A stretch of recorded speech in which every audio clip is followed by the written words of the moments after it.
The year was 1991. Michael Carter's world had collapsed into silence.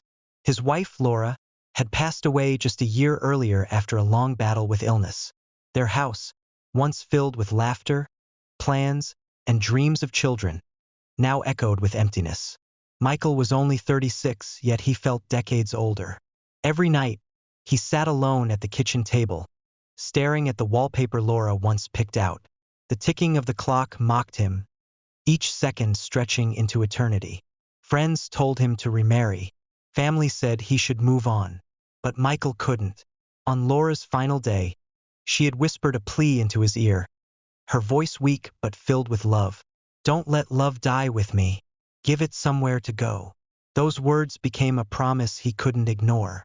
It was a stormy evening in late autumn when Michael's old pickup truck broke down on the edge of town. Searching for help, he stumbled into St. Mark's Orphanage, a place he'd driven past countless times but never entered. Inside, the faint cry of children drifted down the hall. Something pulled him toward the sound. There, in a small room with dim lights, 6 children sat together, 5 boys and 1 little girl. They weren't infants anymore, but toddlers barely past 2 years old, huddled close on a single mat. Their eyes were wide, uncertain, but hopeful. A weary nurse explained quietly, "They were found together on church steps. No note, no names. Just 6 children wrapped in the same blanket. We've tried placing them, but people only want 1, maybe 2. No one wants all 6. That word, separated, cut through Michael like a knife. He imagined Laura's voice again. "Don't let love die. Give it somewhere to go." He knelt down. One boy reached for his sleeve, another leaned against his knee, and the little girl, with soft curls framing her face, stared at him as if she had always known him. In that moment, Michael's heart shifted. He knew what he had to do. The days that followed were chaos. Social workers called him reckless. Friends shook their heads. 6 kids? Alone? You'll ruin yourself, Michael. But he didn't waver. He sold his truck, Laura's jewelry, even his father's old tools. He begged for extra shifts at the factory and took night work at a diner. Every cent went to food, cribs, and clothes. The paperwork was endless, but at last the children became his. He gave them names: Daniel, the quiet observer; Ethan, the bold leader; Caleb, mischievous but tender-hearted; Jonah, small but stubborn; Samuel, always laughing; Grace, the only girl, with eyes full of fire. Michael's empty home filled overnight with chaos.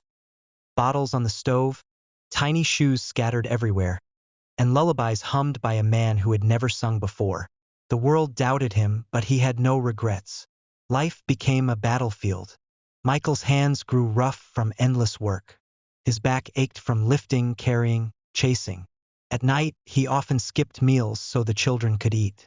Neighbors whispered. Strangers stared. Some muttered ugly things about a single white man raising 5 black boys and a girl. Once, a man spat at his feet and hissed, "You'll regret this." But Michael never regretted it. He learned to braid Grace's hair with clumsy fingers. He learned which lullaby calmed Samuel's tears, which story made Jonah fall asleep, and how to separate Ethan and Caleb when mischief turned into trouble. There were nights he sat at the kitchen table, bills stacked high, his head in his hands. But when the children climbed onto his lap, wrapping their small arms around him, despair melted into determination. For every hardship there were victories. The first time all 6 laughed together, the house shook with joy. Birthdays brought lopsided cakes Michael baked himself. Christmas mornings meant gifts wrapped in old newspapers, but the sparkle in their eyes was brighter than any store-bought toy. They were a family. Each child grew into their own rhythm. Daniel loved books and often fell asleep with one clutched to his chest. Ethan was fearless, always climbing trees higher than the rest. Caleb had a knack for drawing, covering scrap paper with sketches. Jonah asked endless questions, never satisfied until he understood. Samuel was the heart of the house, his laughter lifting everyone's spirits. Grace, strong and unshaken, often stood between her brothers during fights, her presence commanding respect even as a child. To the world, they were the Carter 6.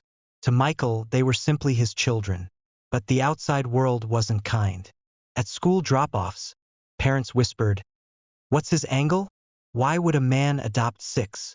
Some accused him of chasing attention. Others doubted his morality. Michael never responded. He just kept packing lunches, patching clothes, and walking his children to school with quiet pride. Money was tight. He patched the same shirts until the fabric wore thin. He worked shifts that left him sleepless. But he never let the children see despair. Instead, he showed them strength. And slowly, people began to notice something different.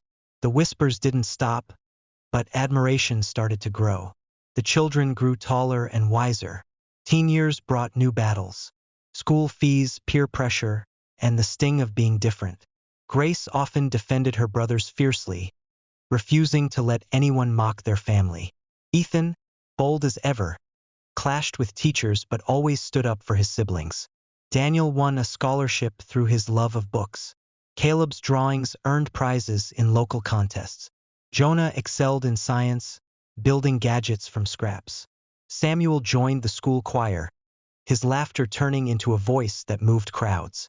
Michael beamed with pride, even when exhaustion weighed him down. He told them stories about Laura, the mother they never knew, but whose love lived through every sacrifice he made. By the late 2010s, the house grew quiet again. One by one, the children left college, jobs, marriages. Michael's heart swelled with pride, but the silence returned, sharp and heavy. On the night Grace, the last to leave, packed her bags, Michael sat alone on the couch, staring at a framed photo of all 6 lined up as toddlers. He whispered into the silence, "I kept my promise, Laura. I gave love somewhere to go." Now, in the present day, over 30 years later, Michael Carter sat in a wheelchair, his hair white, his body frail, but his eyes still burned with the same quiet strength. Around him stood 6 adults, no longer children but confident men and a radiant woman. Each carried the marks of their journey: success, hardship, triumph. Daniel was a teacher, Ethan, a firefighter, Caleb, an artist, Jonah, an engineer, Samuel, a musician, Grace, a lawyer fighting for families like theirs. They had not only survived, they had flourished. On Michael's 75th birthday, the 6 of them gathered in matching outfits, their arms around him, their faces glowing with pride. Photographers captured the moment. A headline spread. In 1991, he adopted 6 children no one wanted. See them now. But Michael didn't care for headlines. As Grace leaned close, whispering, "Dad, you did it. You kept us together." Tears welled in his eyes. His lips trembled into a smile. "No," he whispered back. "We did it. Love did it." The room fell silent as 6 strong adults leaned in, wrapping him in their embrace. And for the first time in decades, Michael allowed himself to cry freely.